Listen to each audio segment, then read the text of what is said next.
ভারতীয় পুলিশ একটা মিডিয়াতে বার্তা দিয়েছে, যেটা আমার কাছে খুবই ভালো লেগেছে। মিডিয়াতে ভারতীয় পুলিশ এসে বলেছে যে যারা দেশদ্রোহিতা করবা এবং প্রপার্টি নষ্ট করবা, সরকারের বিরোধিতা করে কথা বলবা, বাজে কথা বলবা, সরকার উৎখাত করার চেষ্টা করবা, প্রপার্টি ভাঙচুর করবা, খুন খারাপি, যারা এইসবের সঙ্গে জড়িত থাকবে, জেনজিদের তো একেবারে বলে দিয়েছে।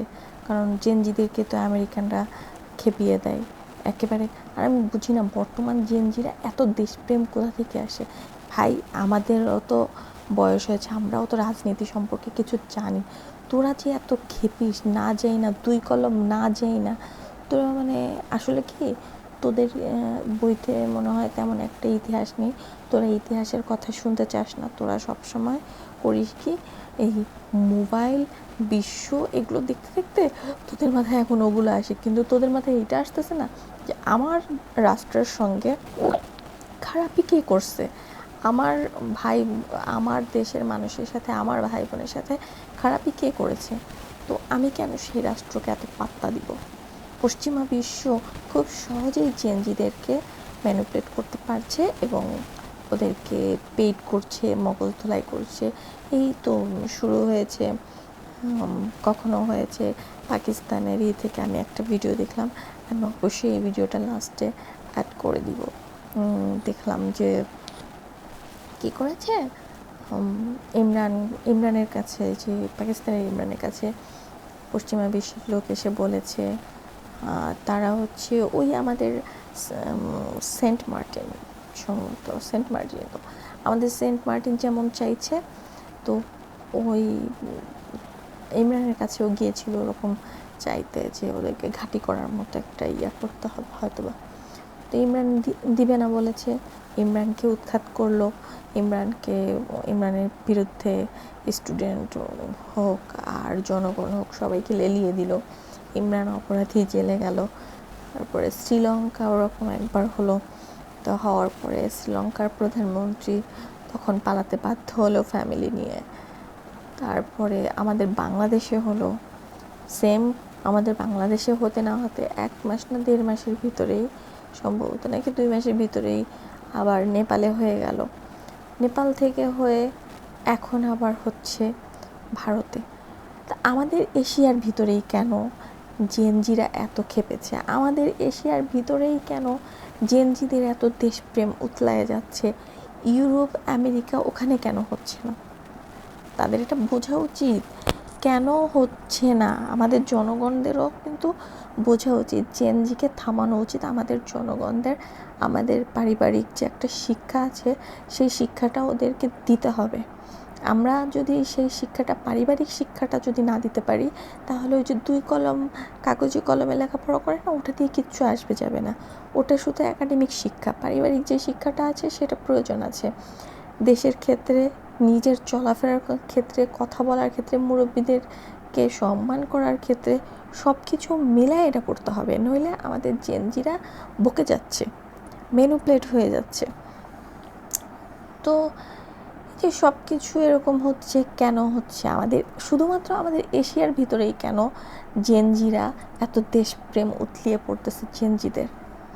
এটা কি কখনো ভেবেছে কেউ? আর জেনজিদেরকে যদি কেউ কোনো নেতা আসে যে এটা করো, ওটা করো, তাহলে জেনজিরা ওই নেতাকে কেন প্রশ্ন করে না, কেন আমাদের এশিয়াতেই এটা করতে হবে? আমাদের এশিয়াতেই কি শুধুমাত্র প্রধানমন্ত্রী আছে, সরকার আছে, আমরা এই সরকারদের বিরোধিতা করব?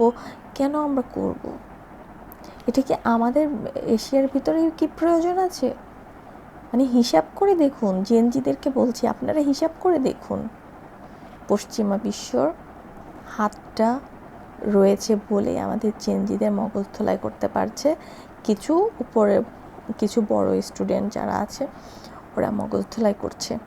দেন আমাদের দেশটা একটু একটু করে, যেমন আমাদের বাংলাদেশে ইউনুস এসে কিছু চায়নাকে দিতে চেয়েছে, কিছু ফ্রান্সকে দিতে চেয়েছে, কিছু সিঙ্গাপুরকে দিতে চেয়েছে, আমেরিকাকে তো পুরোটাই দিতে চেয়েছে, চায়নাকে তো করিডোর দিতে চেয়েছে, কত কিছু করলো।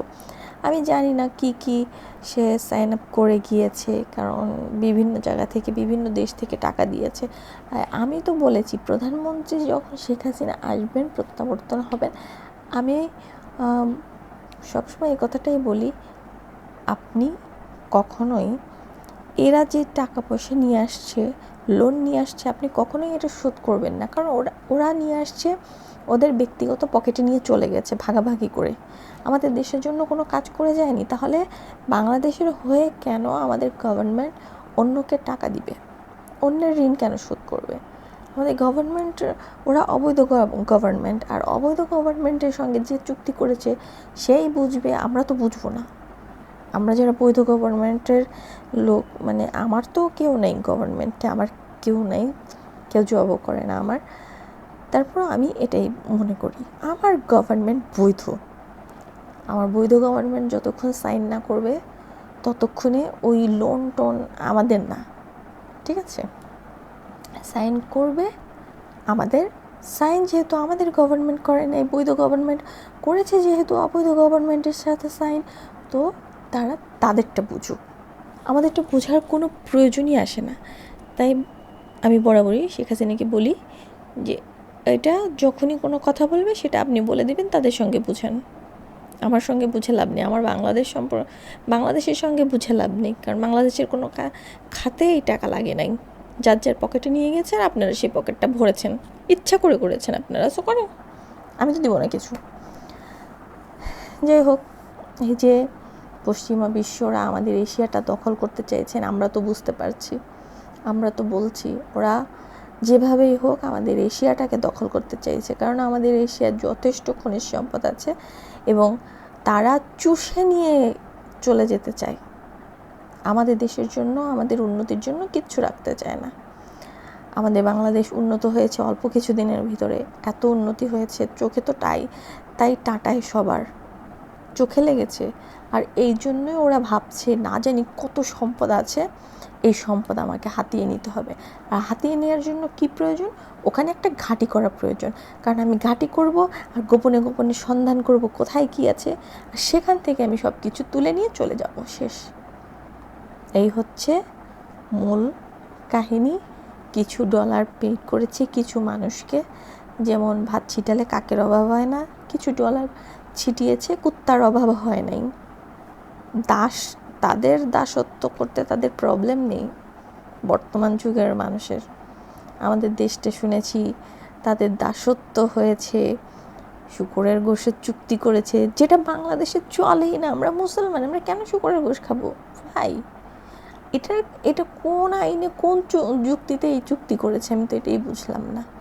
যাই হোক, আশা করি ভারতের জেনজিরা তোমরা বুঝবা, এবং আমার মনে হয় তোমাদের সকল কিছু ঠান্ডা করে নেওয়া উচিত। রাজনীতিকে রাজনীতির জায়গায় রাখতে দাও। তোমাদের লেখাপড়ার দাবি তোমরা জানিয়েছো, হয়ে গিয়েছে, তোমাদের সেই কাজ এগোচ্ছে। আশা করি এগুলো করো না, বরঞ্চ নিজেরই ক্ষতি ডেকে আনবে। এখন তো ফুটে যাচ্ছে, তো আমার মনে হয় যে এই আইনটা করবে, সেই আইনটা করলে ফেঁসে যাবে। তো আমার মনে হয় তোমাদের এখন স্টপ করে দেওয়া উচিত, থেমে দেওয়া উচিত। আর কেউ নতুন করে ওদের সঙ্গে যোগ দিও না। আমাদের বাংলাদেশের জন্য আমি বলবো প্রধানমন্ত্রীকে সেম আইনটা আমাদের দেশের জন্য পাশ করবেন আপনি যখন প্রত্যাবর্তন হবেন।